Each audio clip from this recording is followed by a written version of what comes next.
What's happening around the world and what's happening here at home? A very good evening to you and welcome to Weekend Primetime News. I'm Sandro Ferdinando and here are your headlines for tonight. President assures that foreign forces will not be allowed into the country as long as he holds office. Will the presidential election be held on the 7th of December? The Election Commission clarifies. ඒ කියන්නේ නොවැම්බර් 9යි දෙසැම්බර් 9යි අතර තියෙන්න ඕනේ. එතකොට තියන්න පුළුවන් ඈතම දිනේ තමයි December 7. Former Defence Secretary and IGP to appear before the Special Parliamentary Select Committee next Tuesday. Signs of disallowing media personnel into committee hearings.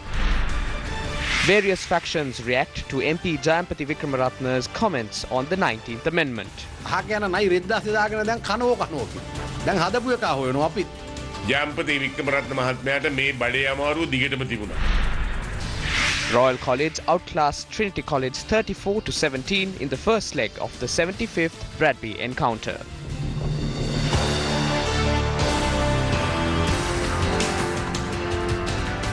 Starting off with local news, new Samurdi beneficiaries in the Polonnaruwa district were awarded with certificates earlier today, and this event was held under the auspices of President Maithripala Sirisena. The event was held at the Rajarata Navodaya ground in Polonnaruwa. 9,000 individuals received their Samurdi beneficiary certificates at this event.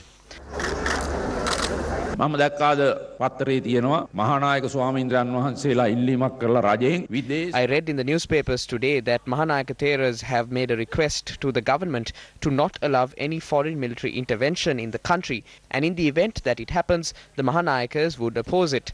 This government has not made agreements with anyone allowing any foreign military intervention. I promise that as long as I hold office, I will not allow any foreign military to be brought into Sri Lanka.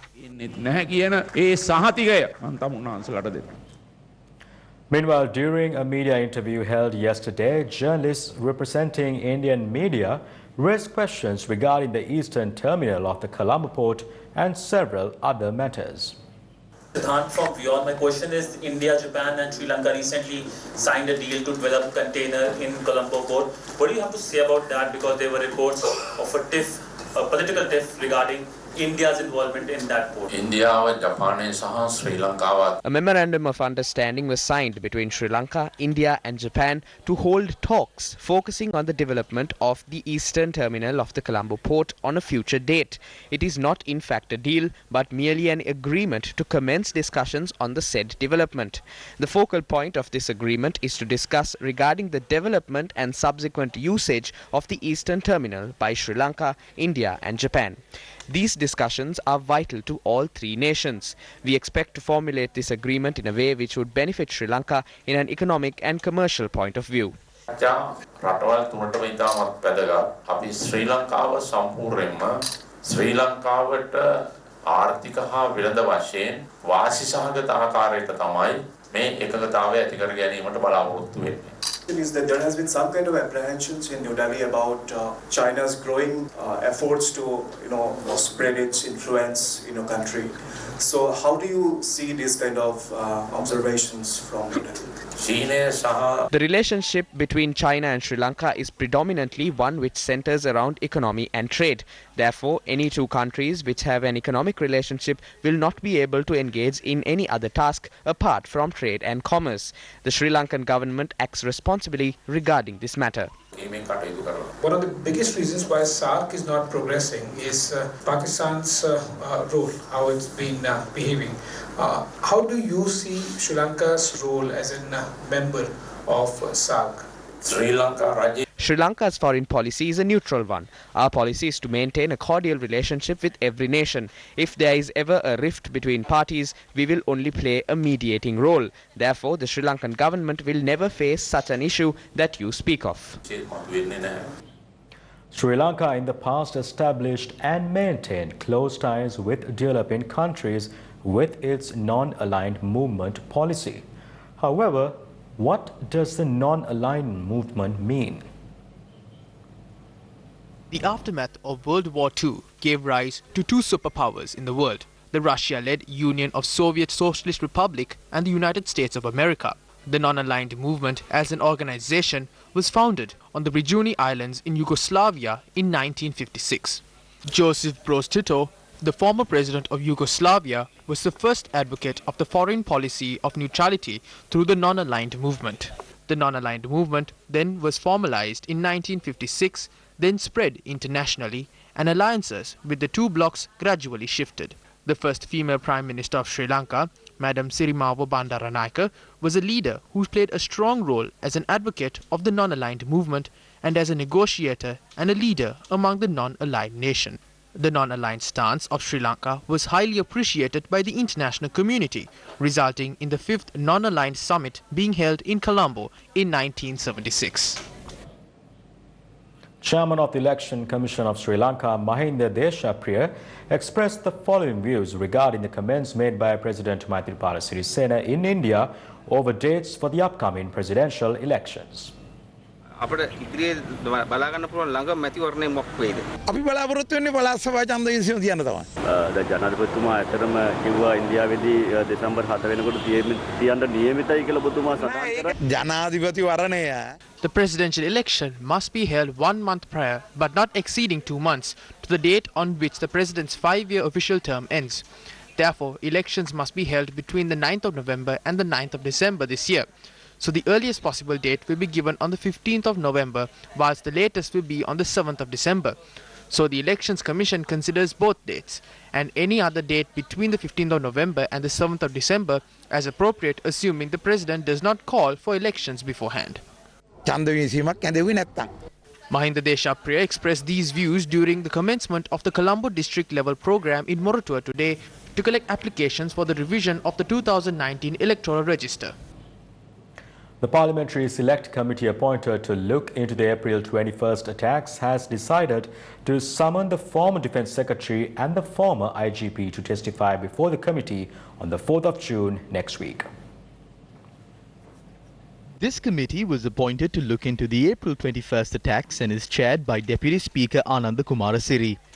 MPs Rauf Hakim, Field Marshal Sarath Fonseca, Ravi Karnanayaka, Dr. Rajasena Ratna, Professor Ashu Marasinghe, Dr. Jayampati Vikramaratna, M.A. Sumantiran and Dr. Nalinda Jayatissa are members of this committee. While proceedings of the Select Committee were made public on the 29th of May, it was the Secretary to the Ministry of Defence, General Shantakot Tegoda, and the head of the National Intelligence, Cicero Mendes, who testified before the committee that day. We hope to summon the former Defence Secretary and the IGP, Pujit Jayasundara, to testify before the Select Committee on the 4th of June. We will decide on whom to summon afterwards, after considering the evidence provided by them. The Select Committee and the Speaker must discuss as to whether proceedings should be open to the media or not. Meanwhile, views were expressed regarding the Parliamentary Select Committee meeting convened on the 29th of May. DIG Nalaka Silva is due to testify before the committee in the near future. It was DIG Nalaka Silva who carried out all investigations regarding Zaharan. DIG Nalaka Silva was on the verge of arresting Zaharan when he was imprisoned. What's the point of having a select committee if individuals considered as perpetrators by the general public are appointed as members of the committee to question heads and senior personnel of intelligence units and security forces? We witnessed perpetrators question heads of the military. Leader of the House, Lakshman Kiriyalla, made a request to the Prime Minister, Ranil Wickremesinghe, in Parliament to open the proceedings of the Select Committee to the media. Journalists are invited to witness proceedings. They record proceedings and reveal all information regarding the country's security setup to the public. Isn't this relevant to the second phase of the 2001 Millennium City betrayal? We urge the Prime Minister and the government to immediately refrain from opening the Select Committee proceedings to the media. Heads of security must immediately protest against this matter.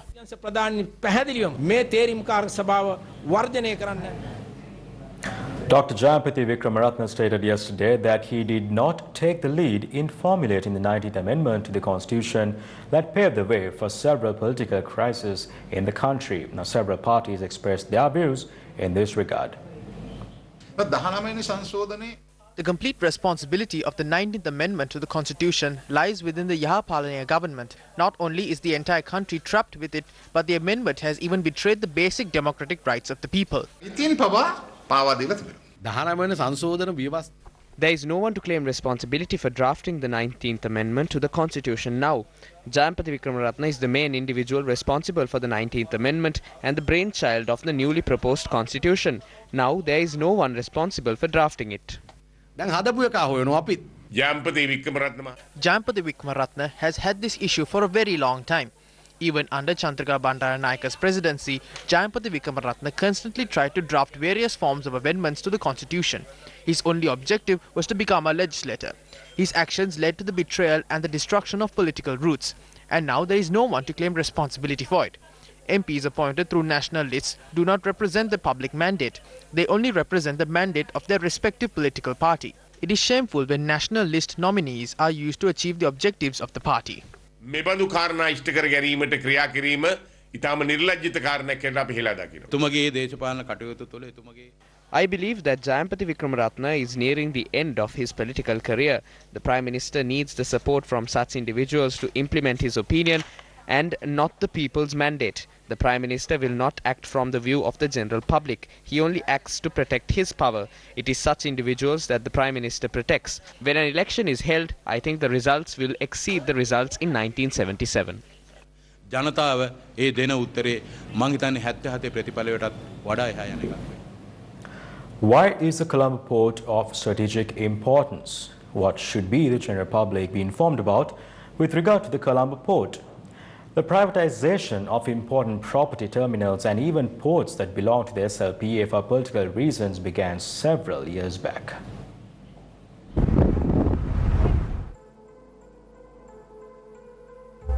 The Colombo port is considered to be an important strategic location in the Indian Ocean for transshipment purposes.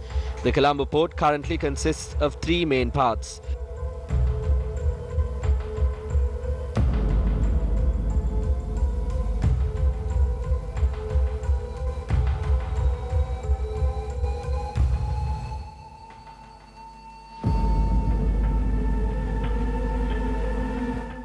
With the functioning of the QCT or the Queen Elizabeth Quay and with the JCT coming into operation in the early 1980s, the Colombo port becomes a stronghold in the region. At present, there are over 30,000 vessels that use the east-west shipping route, and the objective remains, as in the past, to attract these ships into the Colombo port. By the 1990s, the JCT gets developed into three main terminals, and the port is able to contribute approximately 5 billion rupees to the treasury of the country.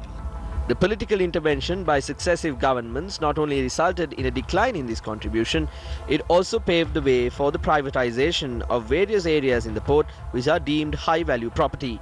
By the year 1994, the attention of the government towards the development of the Colombo port dropped and attention was drawn towards developing a port in the Oluville area. As a result of several trade union disputes in the year 1999, then President Chandrika Bandaranaike Kumaratunga and then Minister of Ports H.M. Ashraf decided to privatize the QCT or the Queen Elizabeth Quay as the South Asia Gateway Terminal or SAGT. A shareholding of 85% to 15% was introduced in this endeavour, where the latter was being held by the government. Experts point out that this precedent, in terms of the shareholding, impacted negatively even in future privatizations. By 2001, Minister Ronnie DeMel of the UNP government expressed the importance of developing the southern part of the Colombo port. The dredging was done and the requirement for a breakwater was highlighted during this time. The estimate for the breakwater at the Colombo port that we see today was only $150 million in 2001. However, after much delay, when the project actually came into fruition in 2007, the cost of the project stood at $450 million. What is the shareholding of the Colombo International Container Terminal or CICT? What is the impact of its shareholding to the national economy? Details tomorrow on News First. MP Venerable Athurile Ratanathera continued his fast unto death for a second day today. MP Venerable Athurile Ratanathero paid homage to the sacred temple of Tooth Relic last morning before engaging in the Fast Unto Death campaign.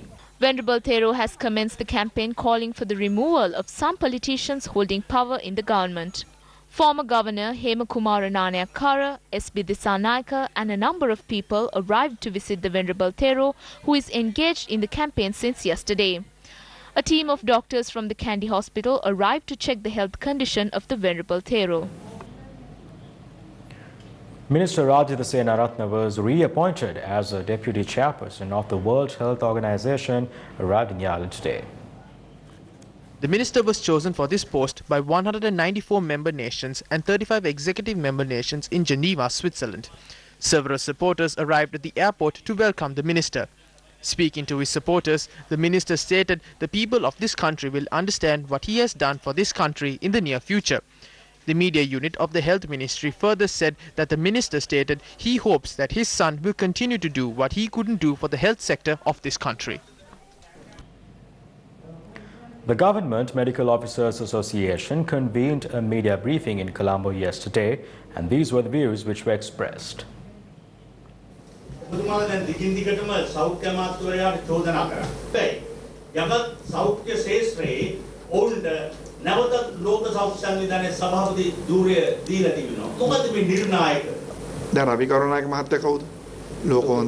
who is Ravi Karunanayake, the best Minister of Finance in the world?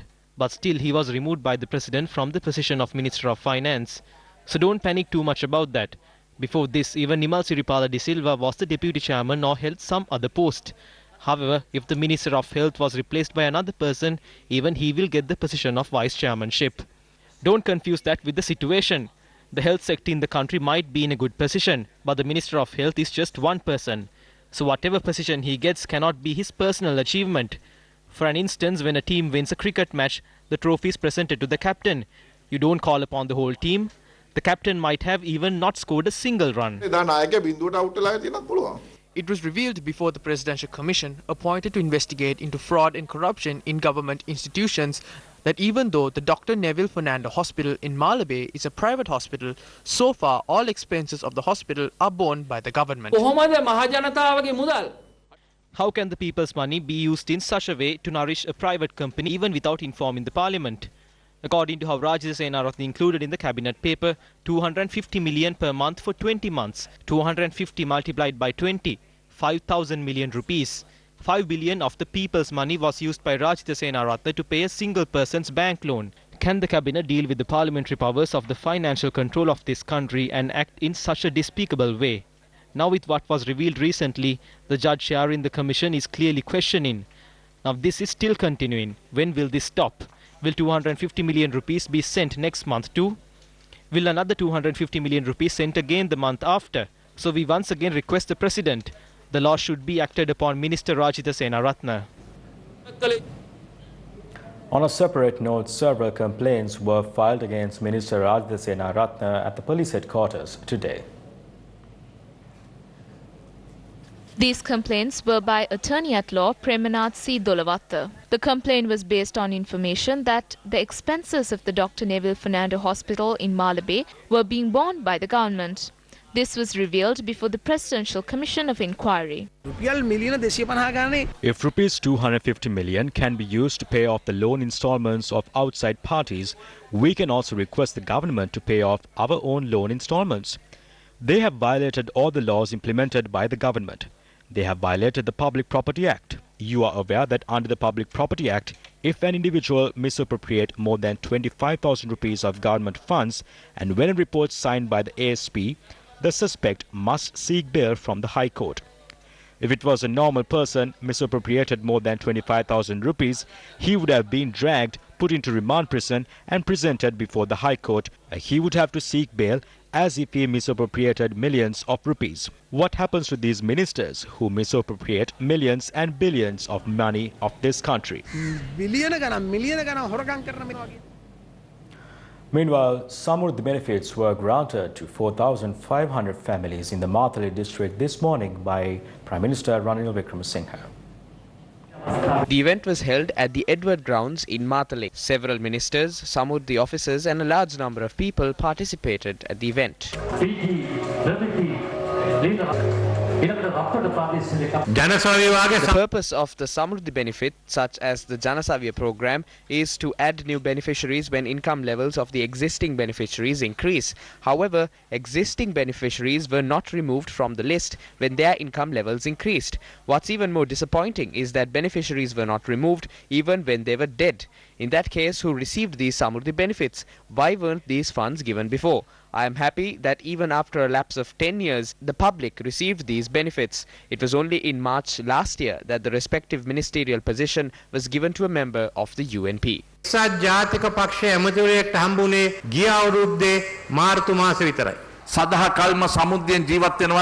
If the people continuously live on Samudri benefits, there is an issue in this country.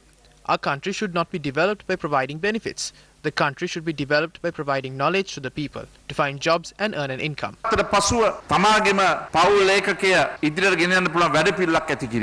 Minister Ravi Karunanayake also expressed the following views regarding the power sector. We will not allow an increase on the current domestic charge. The present price is already unnecessarily high. The only way to reduce the price of power is by reducing the cost to produce it. The unit that currently has an average price of 23 rupees and 80 cents will be reduced by approximately 15 rupees in another 2 to 3 years. Still in local news, one army official has died and 2 others have been injured in a blast which occurred in close proximity to the Palali army camp in Jaffna.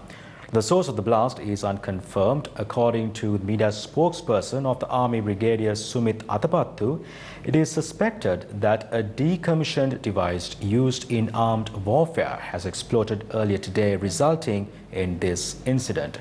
The deceased is a Lance Corporal who was attached to the Sri Lanka Army, who is a resident of Chilao. The 2 army personnel who sustained injuries as a result of the blast have been admitted to the Jaffna Teaching Hospital. Meanwhile, the 195th Udagamana village built under the state housing program was vested in the public today.